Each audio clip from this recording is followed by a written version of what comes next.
On a cool September evening in 1847, within the modest but steadfast walls of a Beacon Hill boarding house, a profound and seemingly impossible act of defiance took place. A woman named Margaret Thornhill, who had spent the entirety of her 23 years in the brutal subjugation of slavery, was confronted by a specter from that past. Edward Crane was not merely a white man, he was an attorney from Virginia, a living embodiment of the legal system that had once claimed her as property.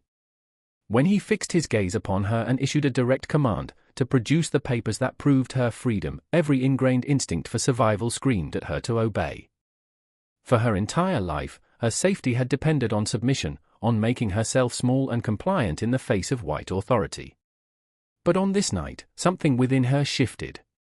Margaret Thornhill looked the attorney directly in the eyes and, with a voice that likely trembled but held firm, spoke a single, revolutionary word: no. This was not just a refusal, it was a cataclysm.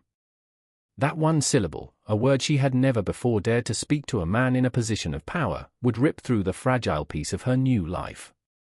It would act as a key, unlocking a Pandora's box of secrets that threatened to expose a sophisticated network of forged documents, a network whose protective threads reached into the highest and most powerful social circles of Boston.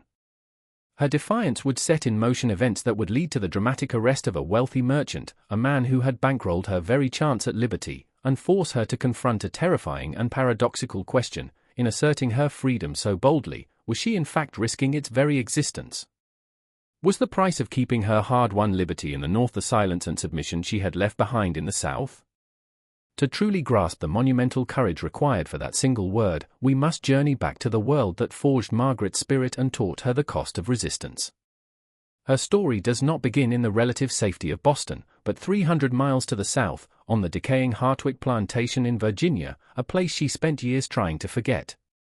She was not born Margaret Thornhill, she entered the world as Sarah, a name given without a last name, for she was considered property, not a person. The plantation itself was a portrait of decline. The soil, exhausted by decades of tobacco cultivation, could no longer sustain the family's wealth. The main house was in disrepair, the tobacco barns sagged perilously, and the economic desperation of the owners had a direct and terrifying impact on the enslaved population. Once numbering over 60, their community had been systematically dismantled, its members sold down the river to the grueling cotton fields of the Deep South, a fate often considered a death sentence. Margaret, who served as a seamstress in the main house, had learned that her value lay in her invisibility. To be deemed trustworthy was to have perfected the art of self-erasure, to anticipate needs without being seen, to speak only when spoken to, and to bury any hint of contradiction or question deep within herself. Her survival was predicated on absolute submission. Her husband, Peter, who labored in the fields, was not afforded such relative insulation from the plantation's brutal economy. When the owner's son, Isaac Hartwick, calculated that Peter's youth and strength could fetch a price of $1,200 at the New Orleans market, the fragile world Margaret and Peter had built was shattered. Faced with this imminent and permanent separation, they made a desperate pact. Peter disappeared on August 23, 1846. 3 days later, her heart filled with equal parts terror and determination, Margaret followed. Her journey on the Underground Railroad was a harrowing pilgrimage through a landscape of faith and fear. It was a network built on profound trust and terrifying risk, where anonymity was the highest virtue. For weeks, she was a ghost, moved by a chain of nameless operatives whose faces blurred in the darkness. She spent 9 days compressed into the dank, earth-scented crawl space beneath a Quaker family's kitchen, her world reduced to the sound of footsteps overhead. This was followed by 11 days stifled in the false bottom of a wagon, the scent of flour barrels thick in the air, her body jolting with every turn of the wheels. The final leg was perhaps the most terrifying, for days and nights hidden in the rocking, brine-soaked hold of a fishing vessel, the sounds of the crew and the sea a constant reminder of the precarious line between freedom and capture. This clandestine odyssey carried her from the heart of the slave-holding South to the uncertain promise of Philadelphia, and finally, by October 1846, to the overwhelming cacophony of Boston. The city was a sensory shock. More people crowded a single street than had lived in her entire home county. Buildings clawed at the sky, their brick facade stained by industrial coal smoke. The constant, structured ringing of church bells marked hours in a way she had never learned to count. But the most profound miracle was the anonymity. In Virginia, her very presence on a road alone would have been a provocation, leading to interrogation and seizure. In Boston, she was, astonishingly, simply part of the crowd. Her person had granted a temporary and fragile recognition by the simple act of being ignored.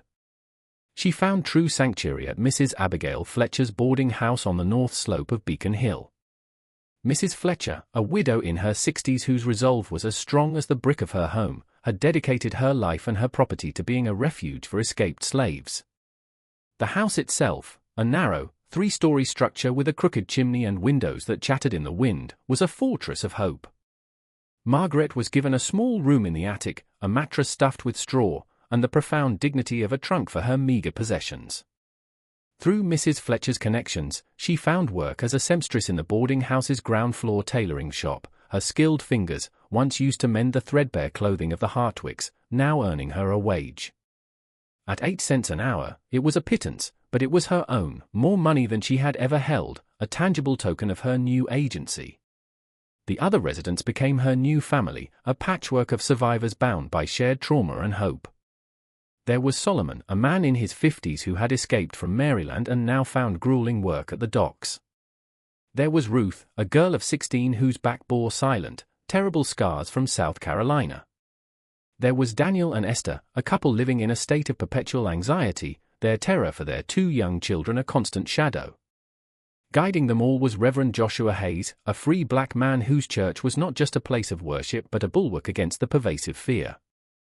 Yet, Margaret quickly learned that freedom in Massachusetts was a complex and conditional state. While the state had abolished slavery decades prior, the Federal Fugitive Slave Act of 1793 still hung over them like a sword. The law was dangerously vague, and the word of a free black person was considered worthless in court when weighed against the claim of a white slave catcher. To counter this lethal legal loophole, Mrs. Fletcher and Reverend Hayes had engineered a dangerous but necessary deception, a sophisticated system of forged freedom papers. These documents were works of careful artifice, crafted with fake signatures, pilfered or replicated county seals, and dates meticulously predating a person's arrival in Boston. The operation was expensive, requiring skilled hands, high-quality paper, official-looking stamps, and the complicity of clerks who could manipulate registry entries. But for the fugitives, these forgeries were a lifeline, offering a fragile layer of legal protection in a system stacked against them. In December 1846, Margaret received her new identity, Margaret Thornhill, a free woman of color, allegedly manumitted by a Thomas Thornhill of Alexandria in 1844. The papers cost her 6 months of her hard-earned wages, paid in advance. She kept them in a small cloth pouch worn around her neck, a physical emblem of her precarious liberty that she touched for reassurance even in her sleep. For the next 7 months, she lived in a state of suspended animation, caught between the terror of discovery and the dawning hope of a new life. She walked to market with Ruth, her body still flinching instinctively at the approach of an unfamiliar white man. Within the safety of the boarding house, she learned to speak more openly, though her voice remained quiet, hesitant, a ghost of its potential. She attended Reverend Hayes's church, where sermons about innate dignity and the right to resistance moved her to quiet tears. And in the solitude of her attic room, she wrote letters to a Peter whose fate was a haunting mystery, leaving the pages unsealed on her small desk, prayers cast into a void, hoping against hope they would somehow find him. She came to understand that Boston's abolitionist community was itself fractured and navigating a precarious existence. Militants like Mrs. Fletcher and Reverend Hayes believed in direct action, hiding fugitives, creating false papers, openly defying slave catchers. Others advocated for a more cautious approach of legal challenges and moral persuasion. The tension between these factions was constant, and underpinning it all was a deeper, more insidious fear: Boston was not the unassailable fortress of freedom it pretended to be. The city's economic lifeblood, the textile mills, depended on Southern cotton. Its politicians knew that openly antagonizing the South could have severe economic consequences. Thus, the abolitionists operated in a gray zone, tolerated but not protected, noticed but not officially acknowledged. Margaret understood, in a way she couldn't yet articulate, that her freedom was entirely provisional. It existed only as long as no one with power and influence decided to challenge it.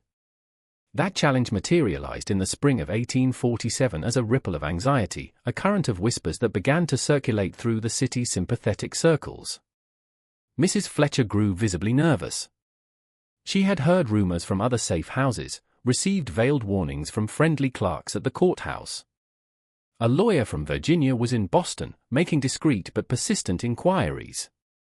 He was visiting registries, comparing signatures, asking probing questions about manumission documents issued over the past 2 years. He was subtle, methodical, and relentless.